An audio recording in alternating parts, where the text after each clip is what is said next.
உன்னை கட்சியில வச்சிருந்தா அதிமுகவையே வித்திருப்ப.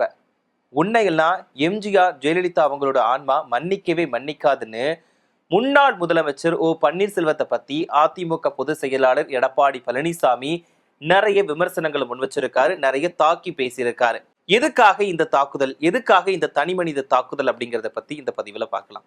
இப்போ 2026 தேர்தல் களம் அப்படிங்கிறது ரொம்பவே சூடுபிடிக்க தொடங்கிடுச்சு. இப்போ தேர்தல் களம் அப்படிங்கிற போது எல்லா தலைவர்களும் எல்லா பிரமுகர்களுமே மாவட்டம் வாரியா போய் சூறாவளி பிரச்சாரம் மேற்கொண்டுட்டு போறாங்க. ஏன்னா இன்னும் தேர்தலுக்கு கொஞ்சம் காலங்கள் தான் இருக்கக்கூடிய நிலையில எல்லா அரசியல் கட்சியினருமே மும்முரமா தேர்தல் பணிகள்ல ஈடுபட்டு இருக்காங்க. இப்ப பாத்துக்கிட்டோம் அப்படின்னா கண்டிப்பா ஒரு கட்சி தேர்தல் பிரச்சாரம் பண்றாங்கன்னா இன்னொரு எதிர்கட்சியை கண்டிப்பா விமர்சனம் பண்ணுவாங்க. அவங்க என்னென்ன திட்டங்கள் செய்யல, என்னென்ன வாக்குறுதிகள் கொடுத்து ஏமாத்துறாங்க அப்படின்ற எல்லா குற்றச்சாட்டுகளையும் முன்வைப்பாங்க. அதே நேரத்துல தாங்க என்னெல்லாம் பண்ண போறோம், நாங்க ஆட்சிக்கு வந்தா என்னெல்லாம் பண்ணுவோம் அப்படின்றதையுமே சொல்லுவாங்க. வாக்குறுதிகளுமே நிறைய கொடுப்பாங்க. அப்படிதான் இந்த ஒரு தேர்தல் களமுமே இருந்துகிட்டு தான் இருக்குது. ஒருத்தர் மாத்தி ஒருத்தர் குற்றச்சாட்டுகளை முன் வச்சுட்டு இருக்காங்க. நாங்க நல்லது பொண்ணும், ஆனா இந்த ஆட்சி வந்ததுக்கு அப்புறமா அதை கெடுத்து விட்டுட்டாங்க அப்படின்ற ஒரு தாக்குதல் நிறையவே இருந்துகிட்டு இருக்கு.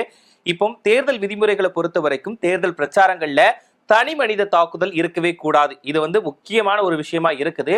இருந்தாலும் தனி மனித தாக்குதல் அப்படிங்கிறது அதிகமா நடந்துகிட்டு தான் இருக்குது. இதுல நாம மிக முக்கியமா பார்க்க வேண்டிய நபர் தான் அதிமுக பொதுச் செயலாளர் எடப்பாடி பழனிசாமி.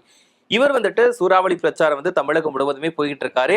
கண்டிப்பா அதிமுகவை ஆட்சியில ஏத்தணும் அப்படிங்கிறதுக்கான வேலைகள்ல மும்முரமா சூறாவளி பிரச்சாரம் மேற்கொண்டுட்டு வராரு. அதை மறக்கவே முடியாது.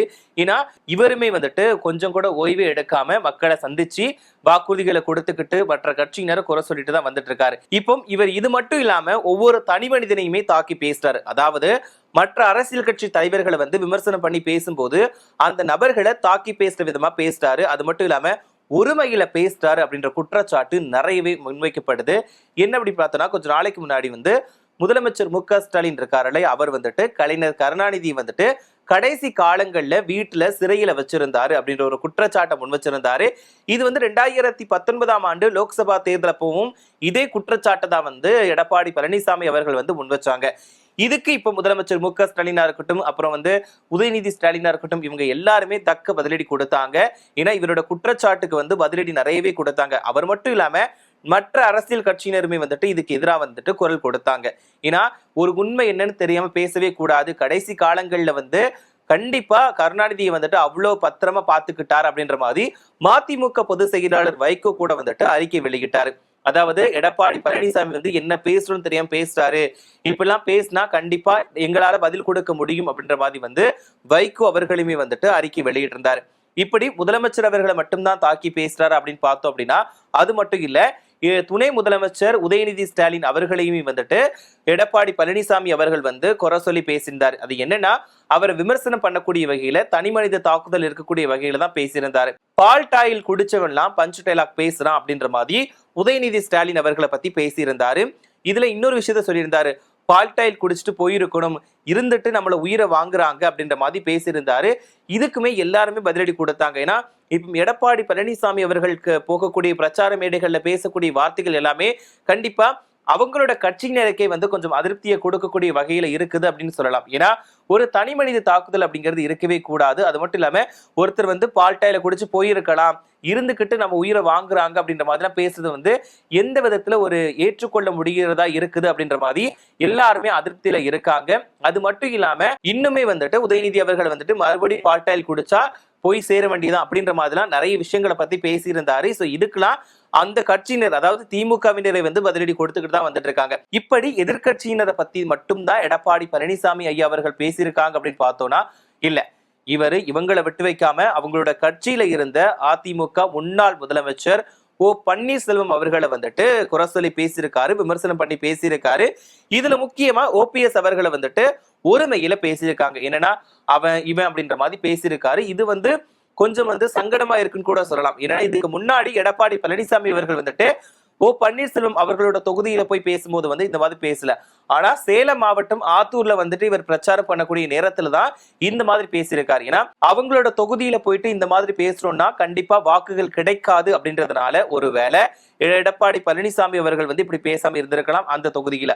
ஆனா தன்னோட தொகுதி தன்னோட மாவட்டம் அப்படின்றதுனால இந்த இடத்துல வச்சு இப்படி பேசியிருக்காரு அப்படின்ற ஒரு குற்றச்சாட்டுமே முன்வைக்கப்படுது. அதுலதான் இந்த மாதிரி பேசியிருக்காங்க. என்னன்னா, பன்னீர்செல்வத்துக்கு நாங்க நம்ம கட்சியில பொறுப்பு கொடுத்திருந்தோம், எதிர்கட்சி தலைவரா கொடுத்திருந்தோம். அது மட்டும் இல்லாம ஒரு முக்கிய பொறுப்புகள்ல தான் இருந்தாரு. ஆனா அவர் அவரே தான் கெடுத்துக்கிட்டாரு.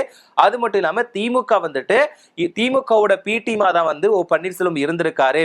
அப்படி செயல்பட்டு அதிமுகவை இல்லாம பண்ணணும் அப்படின்னு சொல்லி திமுக நினைச்சாங்க. அது அவங்களால முடியல அப்படின்ற மாதிரி சொன்னார். ஓகே, இது கூட ஒரு குற்றச்சாட்டுகள் அப்படிங்கிறது வைக்கிறது தான். ஏன்னா இப்போ ஒவ்வொரு கட்சியினருமே சொல்லக்கூடிய வார்த்தைகள் என்ன, இந்த கட்சிக்கு இந்த கட்சி பி டீம், இந்த கட்சிக்கு இந்த டீம் ஏ டீம் அப்படின்ற மாதிரிலாம் சொல்லிக்கிட்டு தான் இருக்கிறாங்க. இப்போ பாஜகவோட ஏ டீம் பி டீம் தான் தமிழக வெற்றி கழகம் அப்படின்ற மாதிரி குற்றச்சாட்டுகளை திமுகவும் முன் வச்சுட்டு தான் வராங்க. ஸோ இது ஒவ்வொரு கட்சியினர் மீதான தாக்குதல் கண்டிப்பா இருந்துகிட்டு தான் இருக்கும். இதுக்கு ஒருபடி மேல போயிட்டு பன்னீர்செல்வம் அவர்களை எடப்பாடி பழனிசாமி என்ன சொல்லியிருக்காங்க அப்படின்னு பார்த்தோம்னா, இதுல உன்னை நாங்க கட்சியில வச்சிருந்தோம் அப்படின்னா அதிமுகவையே கண்டிப்பா வித்திருப்ப, உன்னெல்லாம் துரோகம் செஞ்சவங்க எல்லாத்தையுமே எம்ஜிஆர் அவங்களோட ஆன்மாவும் ஜெயலலிதா அம்மையாரோட ஆன்மாவும் கண்டிப்பா ஒரு காலமும் மன்னிக்கவே மன்னிக்காது அப்படின்ற மாதிரி சொல்லியிருந்தாரு. இதனால ஓபிஎஸ் ஓட ஆதரவாளர்கள் என்ன நினைக்கிறாங்கன்னா, எப்படி ஒரு தனி மனித தாக்குதலுக்கு உட்படுத்தி இப்படி பேச முடியும்? நீங்க விமர்சனங்களை முன்வைக்கிறது தவறே கிடையாது. ஆனா ஒருமையில பேசுறது ரொம்பவே தவறான செயல்.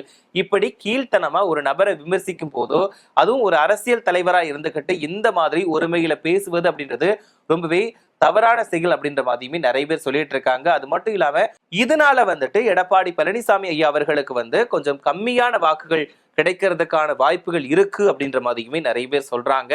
சோ இந்த மாதிரி எல்லாம் பன்னீர்செல்வத்தை பத்தி எடப்பாடி பழனிசாமி அவர்கள் நிறைய குற்றச்சாட்டுகளை முன் வச்சிருக்காங்க, விமர்சனங்களை முன் வச்சிருக்காங்க. அது மட்டும் இல்லாம ஒருமையில தாக்கியுமே பேசியிருக்காங்க. இதுதான் இப்ப ரொம்பவே பரபரப்பா பேசப்படுது. இப்போ கிட்டத்தட்ட இன்னும் கொஞ்ச காலங்கள் தான் இருக்கு. கிட்டத்தட்ட ஒரு 15 நாட்கள் கூட இல்லைன்னு கூட சொல்லலாம். அந்த நாட்களுக்குள்ள இப்ப தேர்தல் பிரச்சாரம் ரொம்பவே சூடுபிடிக்க தொடங்கிடுச்சு. எல்லாருமே சூறாவளி பிரச்சாரம் போயிட்டு இருக்காங்க. ஒரு பக்கம் தமிழக வெற்றி கழக தலைவர் விஜயா இருக்கட்டும், இன்னொரு பக்கம் முதலமைச்சர் மு க ஸ்டாலினா இருக்கட்டும், இன்னொரு பக்கம் பாஜக, இவங்க எல்லாருமே சுற்றுப்பயணம் மேற்கொண்டுட்டு வராங்க. இப்போ ஒவ்வொரு கட்சியை பொறுத்த வரைக்குமே கண்டிப்பா விமர்சனங்கள் அப்படிங்கிறது தவிர்க்க முடியாததா இருக்கும். இப்போ பொதுவாவே தேர்தல் களம் அப்படின்னு வந்துட்டாலே எல்லாருமே ஒருத்தரை மாத்தி ஒருத்தர் குறை சொல்றதும், ஒருத்தரை மாத்தி ஒருத்தர் நிறைய குற்றச்சாட்டுகளை முன்வைக்கிறதும், விமர்சனம் பண்றதா இருக்கட்டும், இது எல்லாமே தடுக்க முடியாததா வந்துகிட்டுதான் இருக்கும். ஆனா இதுல மிக முக்கியமா பார்க்க வேண்டியது, தனி மனித தாக்குதல் இருக்கவே கூடாது. ஒரு நபரை விமர்சிக்கும் போது அவங்களை ஒருமையில பேசுறது அப்படிங்கிறது ரொம்பவே தவறான செயல் தான். கண்டிப்பா இதை எடப்பாடி பழனிசாமி ஐயா அவர்கள் திருத்திக்கிடணும் அப்படின்னு தான் எல்லாரும் எதிர்பார்க்கிறாங்க. அது மட்டும் இல்லாம அவரோட ஆதரவாளர்கள் கட்சியினருமே இவங்க இதனால அதிருப்தியில இருக்காங்க தான். ஏன்னா உதயநிதி ஸ்டாலின் அவர்களை பத்தி பேசும்போது பால்டாயில் குடிச்சு அப்பவே போயிருக்கணும், இருந்துகிட்டு நம்ம உயிரை வாங்குறான் அப்படின்ற மாதிரி பேசியிருந்தாரு. இதெல்லாம் எந்த அளவுக்கு ஒரு அரசியல் நாகரிகம் இருக்கக்கூடிய ஒரு நபர் பேசக்கூடிய செயலா? ஒருத்தர் இப்ப உயிரோட தான் இருக்கிறாரு, ஆனா அவர் போய் சேர்ந்திருக்கணும் அப்படின்ற மாதிரி எல்லாம் பேசுறது, அவரோட தனிப்பட்ட வாழ்க்கையை பத்தியோ அவர் முன்னால செஞ்ச விஷயங்களை பத்தியோ பேசுறது ரொம்பவே தவறான செயல் அப்படின்ற மாதிரி தான் அதிமுக தரப்பினரை கொஞ்சம் அதிருப்தியில இருக்காங்க. என்னன்னா கண்டிப்பா எடப்பாடி பழனிசாமி ஐயா அவர்கள் இந்த விஷயத்த பண்ணிருக்கவே கூடாது. ஒண்ணு கருணாநிதி அவர்களை வீட்டு சிறைகளை வச்சாரு அப்படின்ற குற்றச்சாட்டை முன் வச்சாங்க. சோ ஏதோ அவங்க வீட்டுல டைரக்டா போய் பார்த்த மாதிரி எடப்பாடி பழனிசாமி பேசியிருக்காரு. இன்னொரு பக்கம் உதயநிதி பத்தியுமே ரொம்ப ஒரு எப்படி சொல்றதுன்னு கூட தெரியல, இந்த மாதிரி விஷயங்களை பேசலாமா அப்படின்னு கூட தெரியல, அந்த மாதிரி பேசி வச்சிருக்காரு. இது மட்டும் இல்லாம பன்னீர்செல்வம் அவர்கள் அதிமுகவில் இருந்த ஒரு நபர், அவங்கள பத்தியே இந்த அளவுக்கு கீழ்த்தனமா அவர் இருந்தாருன்னா அதிமுகவை வித்திருப்பாரு, அது மட்டும் இல்லாம ஆன்மா மன்னிக்காது அப்படின்னு சொல்றதுலாம் ஒருத்தருக்கு சாபம் விடுற மாதிரி இருக்குன்னு கூட நிறைய பேர் சொல்றாங்க.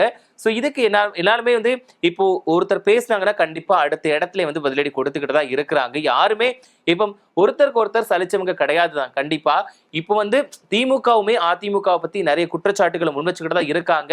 இப்போ பன்னீர்செல்வம் அவர்களுமே எடப்பாடி பழனிசாமி செஞ்ச குற்றச்சாட்டுகளை சொல்லிக்கிட்டு தான் இருக்காங்க. இப்படி குற்றச்சாட்டுகள் இருக்கும், விமர்சனங்கள் இருக்கும். ஆனா தனி மனித தாக்குதல் அப்படிங்கிறது எந்த விதத்திலுமே சரி கிடையாது. சோ இதுக்கு கண்டிப்பா சேஞ்ச் பண்ணிக்கணும் அப்படின்றது தான் எல்லாரோட எதிர்பார்ப்பா இருக்குது. இதை பத்தி நீங்க என்ன நினைக்கிறீங்க? அதாவது எடப்பாடி பழனிசாமி ஐயா அவர்கள் ஒருத்தரை பத்தி பேசும்போது ஒருமையில பேசுறதா இருக்கட்டும், மற்றபடி தேவையில்லாத வார்த்தைகளை பயன்படுத்தி பேசுறதா இருக்கட்டும், இது எந்த அளவுக்கு சரியானது, இது சரிதானா, அதாவது பேசுறது ஓகே தான்ப்பா, அவரோட விருப்பம், அவரும் பிரச்சாரம் பண்றாரு, இவங்களும் பிரச்சாரம் பண்றாங்க, பிரச்சாரம் அப்படிங்கிறது இப்படிதான் இருக்கும்னு நினைக்கிறீங்களா, இல்லைன்னா இப்படி பேசக்கூடாது, ஒருத்தரை பத்தி பேசினா கூட கண்டிப்பா சபை நாகரிகம் கருதி பேசணும் அப்படின்னு நினைக்கிறீங்களா அப்படின்ற உங்களோட கருத்துக்களை மறக்காம கமெண்ட்ல சொல்லுங்க. அது மட்டும் இல்லாம வரக்கூடிய தேர்தல்ல யார் ஆட்சி அமைக்க போறா அப்படின்றது நீங்க நினைக்கிறீங்க? கண்டிப்பா திமுகவா, அதிமுகவா, தமிழக வெற்றி கழகமா, இதுல நாம் தமிழர் கட்சியை எடுத்துக்கலாமா வேண்டாமான்னு தெரியல. பட் அவங்களுமே அவங்களோட போக்குல தேர்தல் பணிகள்ல ஈடுபட்டு தான் இருக்காங்க. இப்போ கண்டிப்பா எந்த கட்சியினருமே ஒருத்தர் மாத்தி ஒருத்தர் குறை சொல்லாமலாம் இல்ல, அதை மறுக்கவே முடியாது. பட் இருந்தாலும் எடப்பாடி பழனிசாமி பேசுறது கொஞ்சம் வேற மாதிரி இருக்குது. கண்டிப்பா தனி மனித தாக்குதல் மாதிரி இருக்குன்னு தான் எல்லாருமே ஃபீல் பண்ணிக்கிட்டு இருக்காங்க. ஸோ நான் கேட்க வந்த கேள்வியை மறந்துட்டேன். யார் வின் பண்ணுவான்னு நினைக்கிறீங்க? யாரால யாருக்கு பாதகம், யாருக்கு சாதகம்? தமிழக வெற்றி கழகம் ஒருவேளை ஆட்சி அமைச்சா எப்படி இருக்கும் அப்படின்னு நினைக்கிறீங்க அப்படிங்கிற உங்களோட கருத்துக்களை மறக்காம கமெண்ட்ல சொல்லுங்க.